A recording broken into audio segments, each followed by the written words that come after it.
नाज़रीन तव्हांखे ॿुधाईंदा हलूं त जोही शहर जे हुसैनाबाद कॉलोनी मां अगवा थी वियल नींगरी सजीला पंवर 24 ॾियारा गुज़रण बावजूद बाज़ियाब नाहे थी सघी। जोही पुलिस जी गिफ़लत ऐं न्याणी खे बाज़ियाब कराइण में अदम दिलचस्पी सबबि GOI ऐं नींगरी जे वारसनि पारां एहतिजाजी मुज़ाहिरो कयो पियो।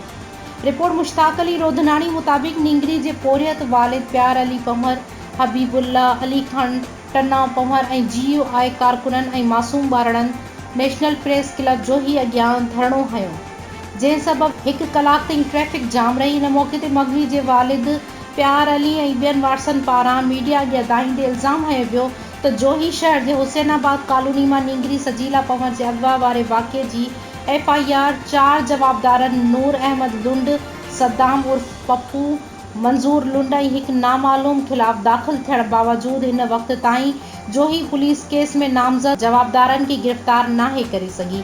नई नींगरी सजीला खे बाज़ियाब कराए सघी आहे। मुज़ाहिरीन मूजिबि पुलिस केस दाख़िल करे ख़ामोश थी वेही रही आहे ऐं संदसि मासूम न्याणी खे बाज़ियाब कराइण लाइ के बि कोशिशूं न पई वठे। हिननि मुतालबो कयो त मासूम न्याणी जी हयाती खे ख़तरो आहे, खेसि फौरी तौर बाज़ियाब करायो वञे।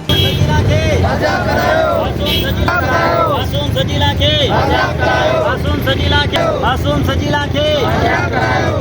सजीला खे